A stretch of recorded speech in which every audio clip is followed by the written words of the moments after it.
새로운 영화에 당신의 취향을 연결해드립니다. 취향 저격 멀티무비 토크쇼 시네트워크. 안녕하세요, 영화 크리에이터 지무비입니다. 안녕하세요, 영화 크리에이터 리드무비입니다. 네, 오늘 시네트워크 주제는 국민 배우들의 영화입니다. 국민 배우라는 타이틀을 갖기가 쉽지 않잖아요. 연기력 면에서나 경력 면에서나 이 수식어가 아깝지 않은 그런 배우들이고, 이 배우들이 나온 두 작품을 소개해 드릴 텐데요. 오늘의 주제는 국민 배우들의 영화입니다. 첫 번째로 소개해드릴 배우는 최민식 배우인데요. 최민식 씨가 나온 작품으로 명량을 가져왔습니다. 사실 이거는 줄거리로 할 게 없죠. 이순신 장군의 이야기니까 이순신 장군의 위대한 해전 중에서 으뜸이라고 할 수 있는 명량해전을 다룬 영화입니다. 단 12척의 배로 330척의 왜군을 상대해 승리한 실화를 소재로 한 작품이죠. 국내에서 제일 흥행한 영화죠. 무려 1,700만 명, 그렇죠? 1,760만 명. 제가 생각하기에는 향후 한 10년 동안 이 기록을 깰 영화가 나올까 싶어요. 어쨌든 국내에서 가장 흥행한 영화였고 또 이제 세계적으로도 흥행한 영화가 됐어요. 사실 이 우리나라의 역사 그리고 우리나라의 이 위인을 다루고 있는 영화가 해외에서도 흥행하기가 쉽지는 않은데 굉장히 의외로 상당한 흥행 수익을 얻었다고 해요. 일단 뭐 이순신 역의 최민식 씨를 비롯해서 뭐 그 외에 이제 류승룡, 조진웅, 그리고 이정현, 진구 씨 뭐 이렇게 화려하게 캐스팅이 됐었고, 다시 한번 보니까 거기 이제 또 박보검 씨도 명량에 또 등장을 하더라고요. 저는 개인적으로 그냥 대사를 치더라도 최민식 배우가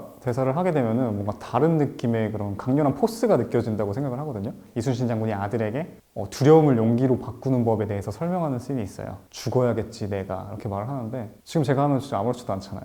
근데 최민식 씨가 하게 되면은 정말 그렇게 또 멋있고 약간 포스가 느껴지더라고요. 솔직히 근데 이 영화가 어마어마한 관객 수를 끌어모으긴 했지만 평가는 상당히 호불호가 갈리는 편이에요. 저 같은 경우에는 사실 그렇게 좋게 보진 않았어요. 호불호가 갈린다고 했는데 저도 그렇게 좋게 보진 않아가지고 안 갈리는 거. 둘 다 아무래도 그 최민식이라는 배우를 썼다는 것부터가 이 영화는 좀 진지하게 영웅 이순신에 대해서 다루겠다라는 걸 의미하는 게 아닌가 싶고요. 그런 면에서 어떻게 보면 이게 위인전을 한 2시간 동안 영화를 보는 것 같은 느낌을 주기 때문에 팩션 사극 영화 이런 거에 좀 더 재밌게 보셨던 분들이라면 영화가 조금 무겁게 다가오지 않았을까 싶어요. 하지만 그럼에도 불구하고 많은 분들이 관람하신 걸 보면 이 영화의 장점도 있는 거겠죠? 해상 전투전하면 빼놓을 수 없는 그 배 위에서의 백병전 뭐 이런 것도 연출이 굉장히 잘 되었고, 다만 조금 아쉬운 점은 그래 멋있는 건 알겠어, 엄청 화려하고 이렇게 진행이 되다가 언제 끝나지? 영상 끝부분에 이벤트가 준비되어 있습니다. 끝까지 시청하시고 이벤트에도 꼭 참여하세요. 그런 면에서 이제 저 개인적으로 생각했을 때는 그 전투씬 전에 분량을 한 40분 그리고 전투씬도 한 30-40분으로 했으면은 좀 더 이제 임팩트 있는 이 압축된 이런 결과물이 나오지 않았을까 해요. 요즘 영화들에서 좀 많이 보이는 연출법이기도 한데 그 전투씬과 그 이순신 개인사를 좀 이렇게 잘 교차시키면 어땠을까 하는 생각이 들어요. 과거 해상 이런 식으로 해가지고 그 전투씬마다 그 이순신이 항상 고뇌하고 이런 부분들도 굉장히 많이 드러나 있거든요. 이제 그런 부분들에 있어서는 이제 과거의 어떤 이제 전사라든지 이런 걸 좀 살짝 가져와서 긴장을 풀어줄 수 있는 그런 연출이 더 좋지 않았을까라는 생각이 들지만 뭐 1,700만 명이 봤는데 제가 뭐라고 해? 뭐 더 이상 말 못하죠. 제가 준비한 영화는 국민 배우 한석규 씨의 베를린입니다. 베를린에 상주하는 국정원 요원 정진수.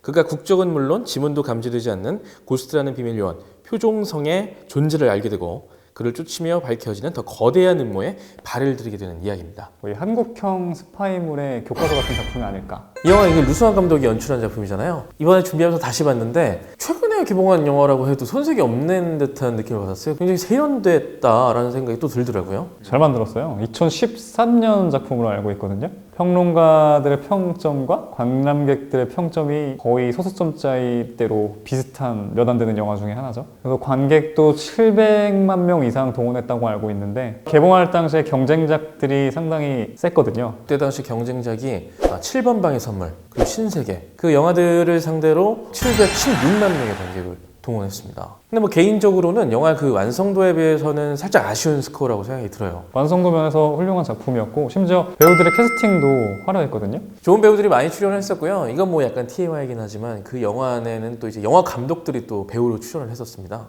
이제 범죄의 전쟁을 만들었던 윤종빈 감독이라든지 비밀은 없다를 만들었던 이경미 감독. 어떤 역할로 나왔죠? 윤종빈 감독이 맡았던 역할은 이제 정진수, 그러니까 한석규 씨가 맡았던 역할과 이제 뭔가 연기 호흡을 주고받는 뭐 그런 역할이었던 것 같고, 이영미 감독은 그냥 짧게 등장해요. 짧게 등장하니까 신경 안 쓰셔도 될 것 같습니다.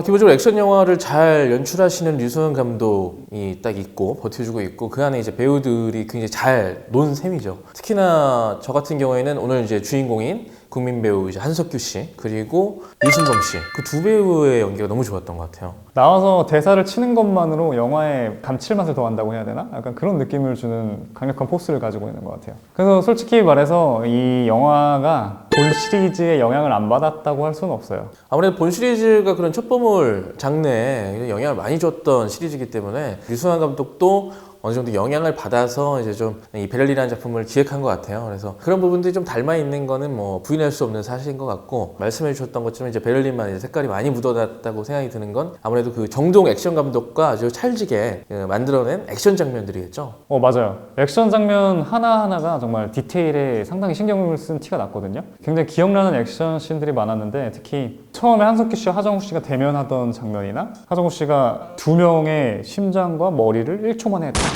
저격하는 장면, 이런 점들이 보는 맛이 있는 것 같아요. 저는 또 좋았던 게 베를린의 액션 장면 중에서 이제 좁은 장소 안에서 펼쳐지는 그런 액션 장면들, 그게 굉장히 그 오밀조밀하게 아주 타이트하게 잘 짜여져 있는 것 같았고, 그다음에 이제 주변 소품들을 활용해서 또 그 액션을 또 만들어냈잖아요. 이 영화가 사실 완성도에 비해서 관람객 평점이 그렇게 높진 않거든요. 그 중에서 이제 가장 컸던 이유가 도대체 뭔 말을, 북한말 할 때 뭔 말하는지 모르겠다, 약간 이런 평들이 좀 많더라고요. 그 당시로 돌아가 보면 좀 이런 베를린이라는 이 영화가 갖고 있는 이 연출 구조나 이 구성 자체가 굉장히 좀 복잡하게 느껴졌을 것 같아요. 또 이 영화의 마지막에 후속작을 암시하는 듯한 이런 대사를 하정우 씨가 멋있게 남기면서 마무리가 됐는데 왜 안 나올까? 약간 좀 나왔으면 좋겠어요. 그러니까요. 사실은 그게 후속작까지 기획이 되는 걸로 알고 있었고 기다리고 있었는데 갑자기 이제 베테랑이 나오는 네. 저희가 또 이렇게 의상을 갈아입었습니다. 새 영화를 소개해드리기 위해서인데, 보시다시피 저는 이제 왕이죠. 그리고 이쪽은 보시는 그대로 천민, 천민입니다. 이 대본에 좀 오류가 있었던 것 같긴 한데 그래도 저는 좀 편해요. 사실 대본에는 이제 지우미님이 왕이라고 생각해서 어제 굉장히 즐거워하셨거든요. 근데 왜 사실은, 바뀌었지? 저는 이제 장영실을 묘사한 건데 그 신분 상승하기 전에 그 장영실의 복장을 한 거고, 이분은 이제 우리나라의 가장 위대한 왕이라고 할 수 있는 세종대왕. 그러면 딱 떠오르는 영화가 하나 있죠? 새 영화 천문 하늘에 묻는답니다. 역사상 가장 위대한 왕으로 꼽히는 세종과 조선시대 최고의 천재과학자 장영실, 20년간 꿈을 함께하며 위대한 업적을 이뤄낸 두 인물에 대한 숨겨진 이야기를 그린 작품입니다. 실제 역사를 기반으로 장영실이 왜 갑자기 사라졌는지 이에 대한 영화적 상상력을 가미해 완성한 팩션 사극입니다. 일단 이 영화 최민식 씨와 한석규 씨가 20년 만에 스크린에서 만난 작품이죠. 네, 20년 만이라면 그 전에 이제 쉬리가 있었을 거고, 또 그 이전에는 이제 넘버 3 뭐 이런 작품들이 있었는데, 굉장히 정말 오랜만에 국민 배우 두 분이 한 작품에서 만나셨습니다. 그리고 또 허진호 감독, 8월의 크리스마스를 감독하신 허진호 감독과 한석규 씨의 또 21년 만에 만남. 그래서 많은 분들이 기대를 하고 계시는 작품입니다. 사실 이제 한석규 배우님 같은 경우에는 이제 세종 역할을 이전에 이제 드라마에서 한번 하셨죠. 뿌리 깊은 나무에서 세종 역을 맡아서 굉장한 호평을 받았죠. 그래서 국민 세종대왕으로 이런 칭송을 들었는데, 국민 배우의 국민 세종대왕은 어떤 식으로 나올지 궁금해지네요. 뿌리 깊은 나무에서 보여줬던 이제 세종대왕의 모습은 좀 이렇게 편하고 서민적이고, 그러면서도 말도 이렇게 거칠게 하시는 그런 모습들이었잖아요. 유명한 짤이 하나 있죠, 그거? 네. 지랄하고 자빠졌네. 사실 많은 분들이 가장 기대하는 포인트는 최민식 씨와 한석규 씨의 이런 연기, 호흡, 케미를 다시 한번 보는 건데요. 다양한 작품들을 거치면서 또 어떤 식으로 발전했고 또 어떤 새로운 모습을 보여줄지 이 부분을 많이 기대를 하시더라고요. 말씀해주신 것처럼 최민식 배우님이 뭐 최근에는 좀 이렇게 무게감 있는 역할들을 많이 하셨는데, 또 이제 코미디 연기도 이 작품에서 하시는 것 같습니다. 그래서 예고편을 보시면 굉장히 좀 굽어 있죠, 천민처럼. 굽어 있고 이제 그 대사의 톤이나 이런 것도 좀 가볍고요. 뭐 두 배우의 케미나 이런 것들도 하나의 기대 포인트지만 또 다른 기대 포인트라면 이 영화가 어쨌든 세종대왕과 장영실의 숨겨진 이야기를 하고 있다는 거 아니겠습니까? 한글이라는 엄청 위대한 업적에 어느 정도 가려진 이제 세종대왕의 위대한 발명품들이나 장영실과 함께한 발명품들에 대한 이야기를 좀 더 자세하게 접할 수 있을 것 같아요. 실제로 이제 제작 노트를 살펴보게 되면은 그러한 실제 장영실이 발명했던 그런 발명품들을 사실적으로 묘사하기 위해서 엄청난 노력을 했다고 해요. 그런 면에서 이제 실제로 어떤 식의 발명들이 이루어졌으면 어떤 발명품이었을까, 이거에 대해서 이제 처음으로 자세하게 접할 수 있는 영화이기 때문에 굉장히 기대가 됩니다. 마지막에 천민답게 또 코를 훌쩍이시네. 그리고 제가 알기로 사극이 굉장히 스크린에 오랜만에 나온 것 같은데 사극을 그리워하셨던 분들이면은 달려가셔서 보시면 될 것 같습니다. 우리나라 이제 국민들이 굉장히 사극을 좋아하잖아요. 특히 뭐 드라마를 더 많이 챙겨 보실 텐데 영화에서는 또 그만큼의 더 이제 제작비나 이런 것들이 투자돼서 잘 만들어서 나오니까 이번 천문 하늘에 묻는다 웰메이드 사극이 되지 않을까 싶어요. 오늘 시네트워크에서는 국민 배우들의 대표작을 만나봤습니다. 롯데시네마 채널 좋아요와 구독도 부탁드립니다. 그리고 영화 천문 하늘에 묻는다에 대한 기대평을 댓글로 남겨주시면 추첨을 통해 총 5분께 롯데시네마 영화 예매권을 나눠드립니다. 감사합니다.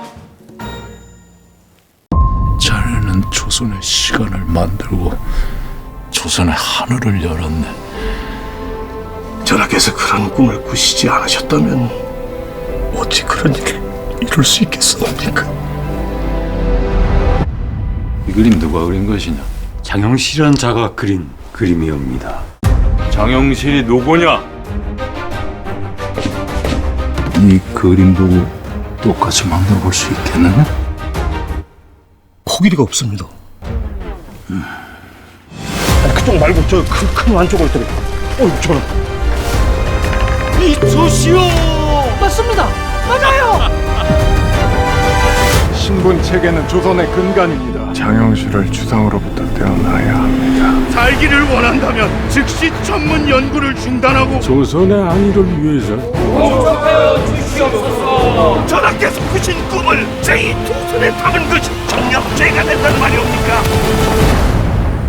태우거라. 전하! 그러시면 아니옵니다. 당장 장영실을 잡아들여야 합니다.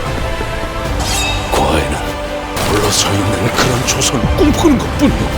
전하, 왜 그리 힘든 길을 혼자 가시려 하십니까? 자네 눈에는 뭐가 보이나, 영실이? 전하의 나라가 보이옵니다.